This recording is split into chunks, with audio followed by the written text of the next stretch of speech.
says Worm. Wait, says Beetle. You've got to have a best beetle. Naturally, that would be me. Now, can we be married? Asks Worm.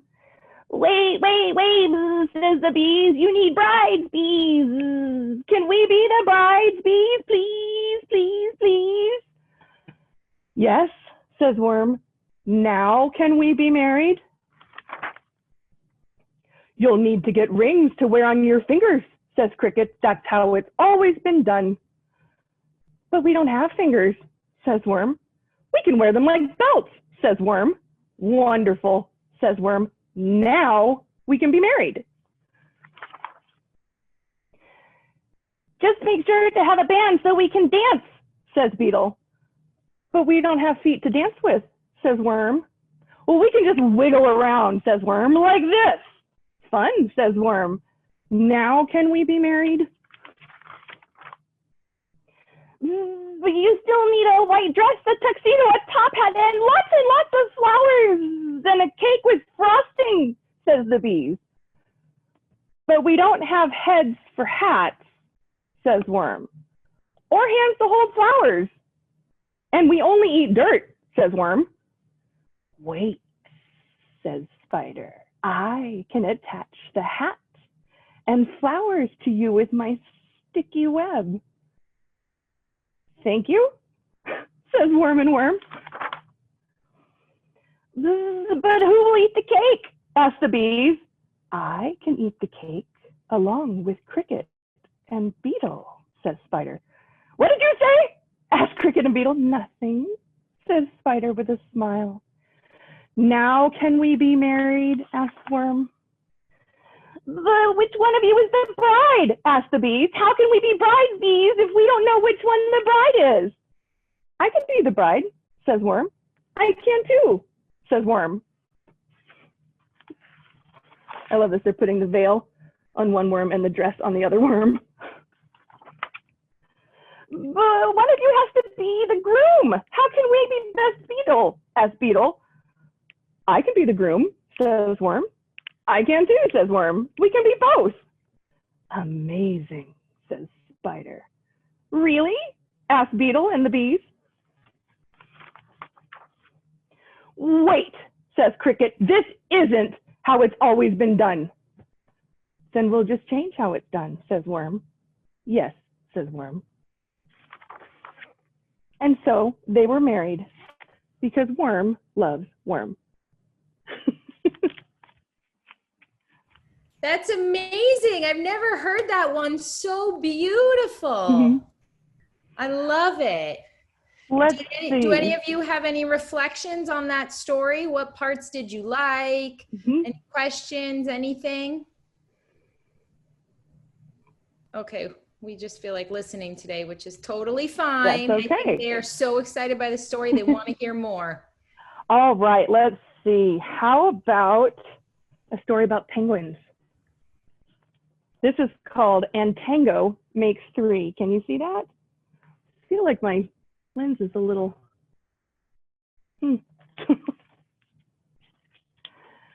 And this is a true story.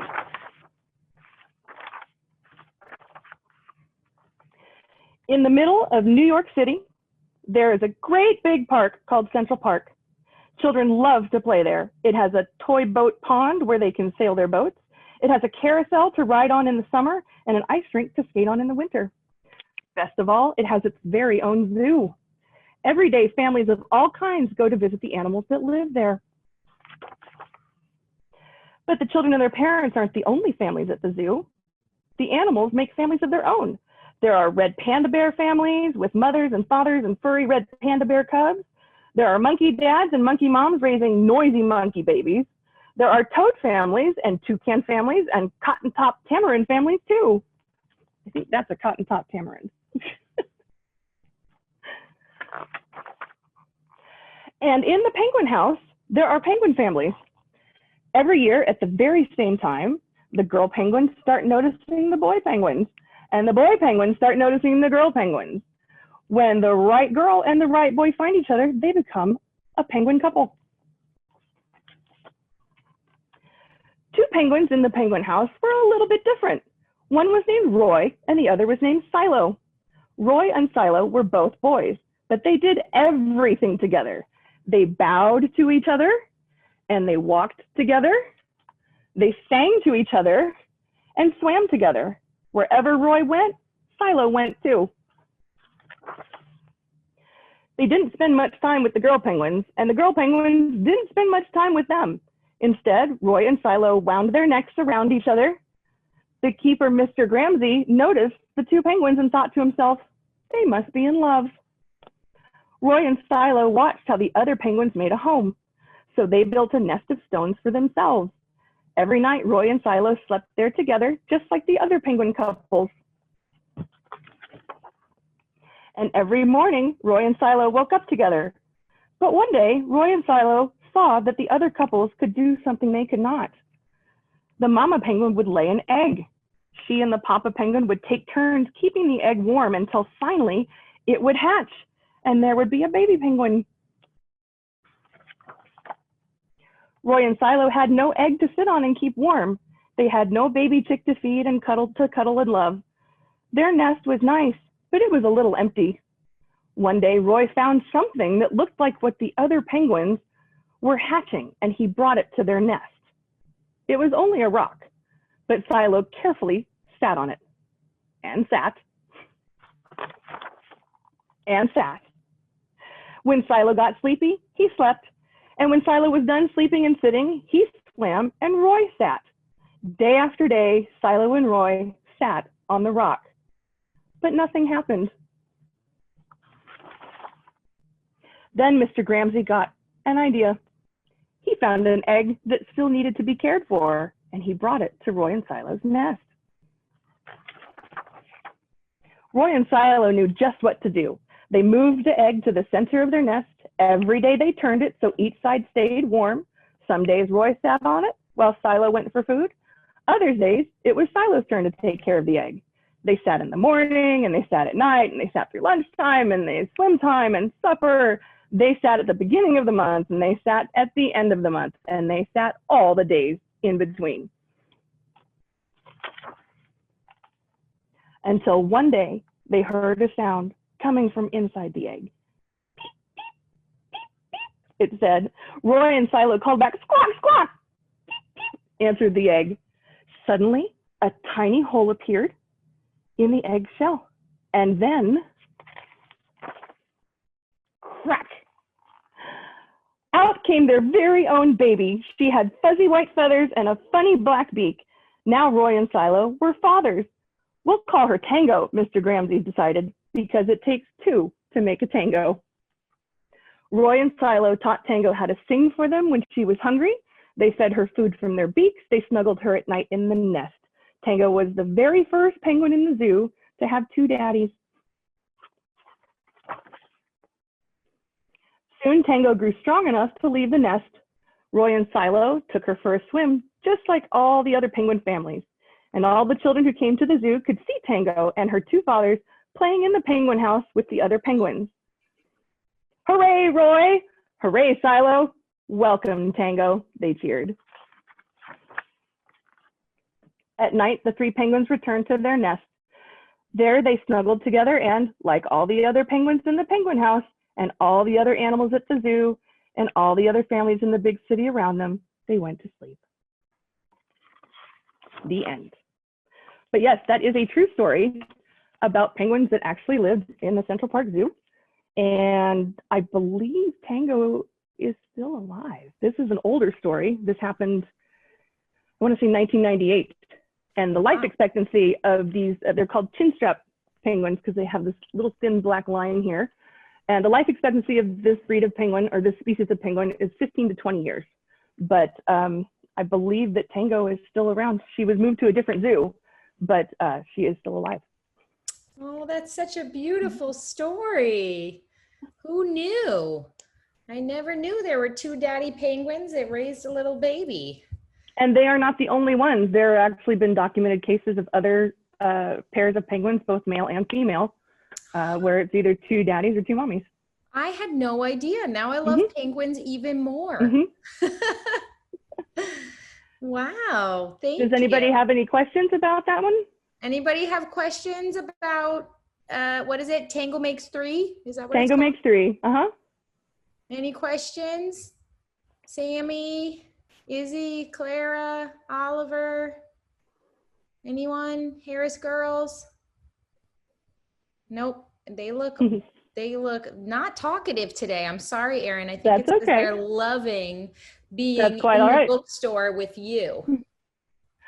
All right. So we have time for what a couple more? Yeah, I think Great. we can probably do maybe 2 more. Okay, sounds good. Yeah. All right. So I'm going to let you tell me, do we want to do another story, like an allegory, or do we want to do something that actually is about the history of Pride? Either sounds great to me. Okay. Maybe we should, yeah, they both sound great. So you can pick.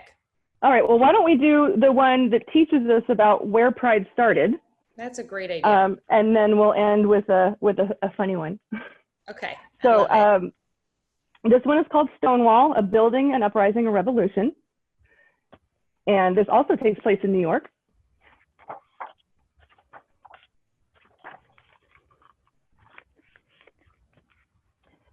Two stable houses side by side.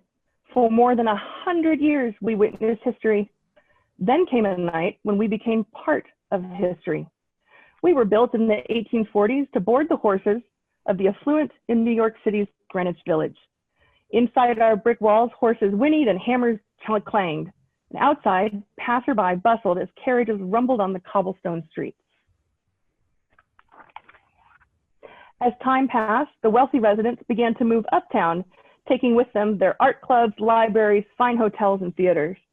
Our neighborhood became a mecca for immigrants arriving from all around the world. Visitors made their way to Greenwich Village. Many of them stayed. Greenwich Village was changing, and we changed too. The smell of freshly baked bread began to waft out our windows and into the neighborhood. The roar of automobiles replaced the rumble of carriages as artists and writers moved in.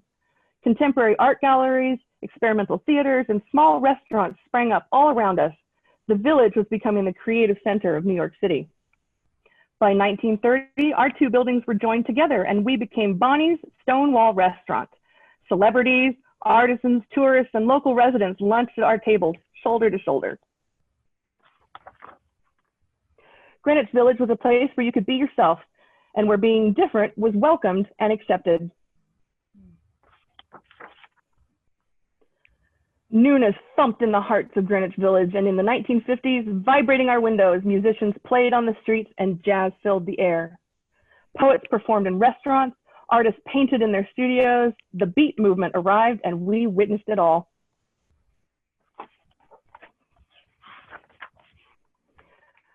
Leading up to the 1960s, our neighborhood welcomed gays and lesbians, men who loved men, and women who loved women. We were a home for people who were told that they didn't fit in or belong. We had welcomed all kinds of people before, so we knew what to do. In 1967, we swung open our doors and became the Stonewall Inn. Gay men and women from throughout the city and the country came to meet old and new friends, free to be themselves inside our walls. Women and men, young and old, teenagers, transgendered people, drag queens, veterans, business people, students, people of different colors, religions, and cultures gathered, chatted, laughed, and danced under our roof.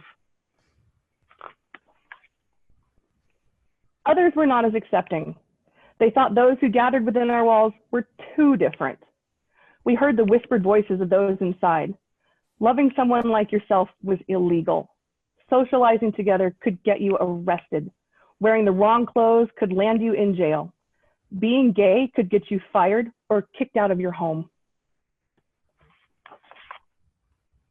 Some nights we heard fists pounding on our doors, felt angry footsteps stomping across our floors, and saw flashes of glaring lights as the police arrested some of those inside. After each raid, those who hadn't been arrested left quietly, angrily, and disappeared into the darkness. We stood tall and kept opening our doors. People kept coming. But the police raids kept coming too. We couldn't stop them. In the steaming early morning warm hours of June 28, 1969, under nearly a full moon, another raid began. Police, a voice shouted. We're taking the place. Officers stormed through our doors, lined up the people inside, demanded IDs, detained some, and arrested others. This time, those not arrested didn't disappear into the night. Instead, they stood defiantly in the street and on the sidewalk under our rusty sign. This time, they weren't quiet. All the ones arrested were led to police cars and patrol wagons. The anger of the growing crowd was lit. Why don't you do something? Yelled one woman as she was forced into a police car. Immediately, the spark of anger grew into a smoldering resistance. Shouts and screams echoed off the brick walls. Fists thrust in the air. We saw the faces of the crowd and felt their rage. The Stonewall uprising had begun. The police, shocked by the defiance of the crowd, rushed back inside and barricaded themselves. Our friends stood outside, trying to force open our doors. Our windows were shattered, smoke drifted through our rooms. We stood firm. Years of silent anger inflamed the crowd. The police called for help, and it soon arrived. The fires were extinguished, the police came back outside, but the crowd's anger was not extinguished. Gay power, the protesters shouted. We want freedom. The police had never seen anything like it before. Neither had we, and it wasn't over. The Stonewall uprising continued on and off for several days and nights. A new day was dawning for the gay rights movement. And I'm going to point out there's an asterisk right next to that because it's now known as the LGBTQ rights movement. The change had begun here inside our walls at the Stonewall Inn. On June 28, 1970, our windows looked out on men and women gathering to celebrate the first anniversary of the Stonewall uprising. And that's how the first Pride started.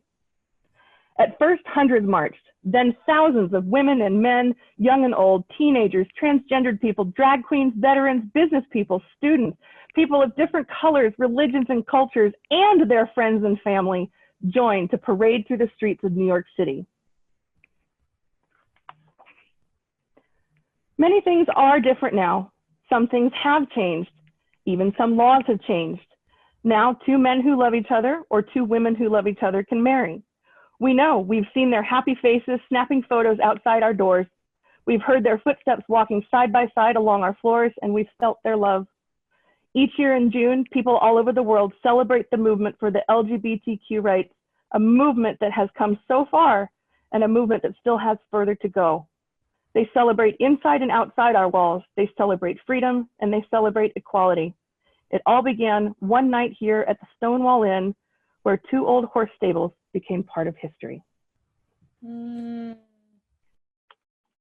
That brought tears to my eyes. And I think there's an interesting connection with your store, because wasn't your store a Yes. carriage house? Or we were actually the stables. The carriage house is next door, and we were the stables. So our brick walls, which are original, I don't know if you can see them behind all those posters, those are the original brick walls for the stables. Wow, pretty amazing. And I had no idea there was a children's book about Stonewall. I definitely have to get that one now. That is amazing. And guys, that's a true story. Yep. Pretty incredible. The very first Pride ever, which is most years a giant celebration. This year, just a fight for justice and a little different, but pretty amazing. Yeah. Does anybody have any questions about that one? That was a pretty serious one. Any questions? Okay. No? All right, let's see. Do we want a story about a little boy or a story about a bear? We have time for one more. Raise your hand if you want a story about a bear. One, bear. Who wants a story about a little boy? Oh my goodness, we're tied. Maybe we can go through two quickly. Okay. What do we think? Okay. Go for it. All right. So we'll start with a little boy, and this is called Julian is a Mermaid.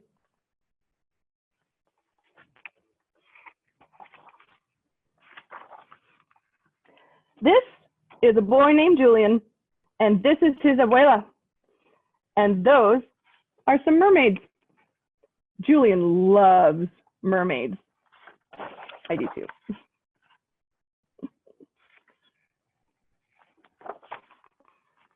He really loves mermaids. See all the swimming and the mermaids? He's imagining himself as a mermaid. Vámonos, mijo. This is our stop. See them waving goodbye?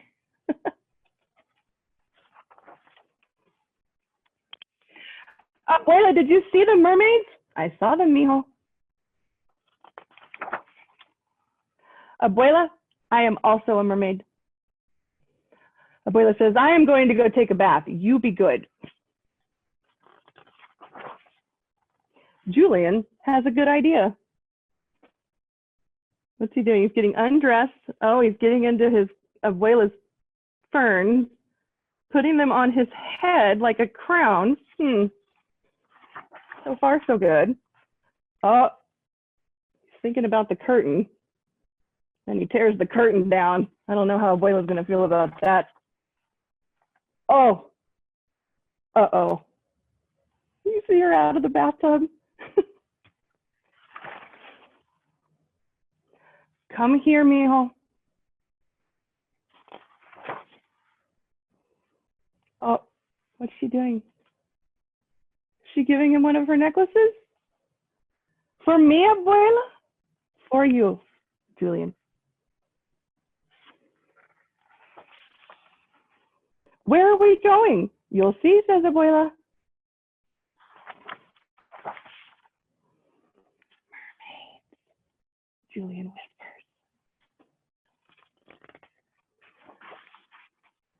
Like you, mijo, let's join them. To me, that looks like a pride parade. And so they did.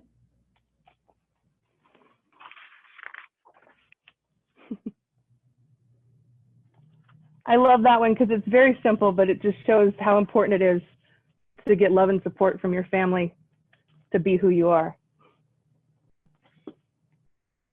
All right, I'm going to do one more. That one was a short one. This one's called Bunny Bear.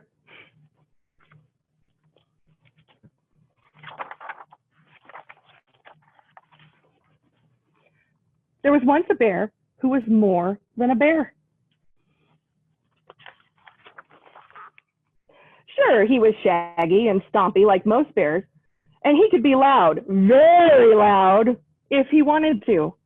But when he was alone, he loved to bounce through the forest, wiggle his nose, and nibble on strawberries. It made him feel free and light and happy. He called himself Bunny Bear. The other bears didn't understand Bunny Bear. They thought he was odd. What are you doing? They growled. Stop hopping around and catch these fish. Stop twitching your nose and eat your meat. Stop sitting there and stand up like a bear. So Bunny Bear left the den without even telling his mama. He bounced through the forest and into the meadow. Then, right there in a patch of tasty flowers, he saw it. A bunny! He tried to say hello, but the rabbit raced away. Bunny Bear bounced after her. Underground, Bunny Bear saw the most beautiful sight, an entire warren of bunnies. They were tiny and fluffy and bouncy like Bunny Bear's heart. What are you doing in here? Whispered one of the bunnies. Bunny whispers are one of Bunny Bear's favorite sounds. Me? I'm just one of the bunnies, Bunny Bear replied, a little too loudly. The bunnies giggled. Bunny giggles were also one of Bunny Bear's favorite sounds, but not when the giggles were about him. They made Bunny Bear feel cramped and fidgety. The elder bunny looked down his long nose at Bunny Bear. You don't look like a bunny. You don't sound like a bunny. And you certainly don't smell like a bunny. But Bunny Bear gasped, I feel bouncy and fluffy and I feel tiny, see? He wriggled his tail and bounced, but his bounces were a little too big. Uh-oh, he's cracking their little rabbit warren. I think you should go, the elder bunny says. All alone and covered with dirt, Bunny Bear curled up against a tree and sighed. He didn't feel like a bear. He didn't look like a bunny. What was Bunny Bear to do? Then he felt a poke on his paw, and when he looked down, he saw a bunny. Only this bunny was more than a bunny. "I'm Grizzly Bun!" she roared. "You're awfully loud for a bunny," says Bunny Bear. "I'm no bunny," says Grizzly Bun. "I'm a bear." Nose to nose with Grizzly Bun, Bunny Bear asked, "Are you sure you're a bear?" "Of course I am," said Grizzly Bun. "I'm burly and loud and I eat whatever I want." "That certainly sounds like a bear to me," says Bunny Bear. "Really?" whispered Grizzly Bun. "I mean, really?" "Yes," says Bunny Bear. "You just look one way on the outside and feel another way on the inside. That's okay." "I'm sure glad you're here," says Grizzly Bun. "Really? But I scared everyone away." "Not me," said Grizzly Bun. "When I see you, I feel more like me." Grizzly Bun's words made Bunny Bear's heart bounce with joy. He gave her the biggest, bunniest bear hug ever. So Bunny Bear and Grizzly Bun found the perfect place to be themselves. They played and giggled and roared with laughter. And they weren't just bunnies or bears. They were friends, and they were happy. Until... "Roar! Where have you been?" growled Mama Bear. "I found a new friend, Mama, and she likes me just the way I am." His mother gave him the biggest, coziest Mama Bear hug ever. "I'm so happy for you, my sweet Bunny Bear," she said in a berry whisper. "Well done, my ferocious Grizzly Bun," the elder bunny said. "Let's go home." The next day, the bunnies threw a party and all the animals in the forest were invited. And finally, Bunny Bear felt like he belonged. "Meow, I'm Kitty J." "Moo. Guys, sometimes I feel really squirrely. Look, I can flutter too." He wasn't the only one. Yay! Erin, we are so, so grateful you could be with us. I kind of want to invite you back another time or do a story time together when life allows that. I would love to. It is so much fun and such an honor to have you, and really incredible to connect our community to such an important place in our town that has a wonderful history. And thank you for teaching us about being different and loving one another and loving ourselves, no matter what we look like on the outside or how we feel in the inside. If they don't match, it doesn't really matter. So thank you so much. This was really, really such a treat, I think, for all of us. And I'm really grateful that you were willing to take the time out of your very busy life to be with us.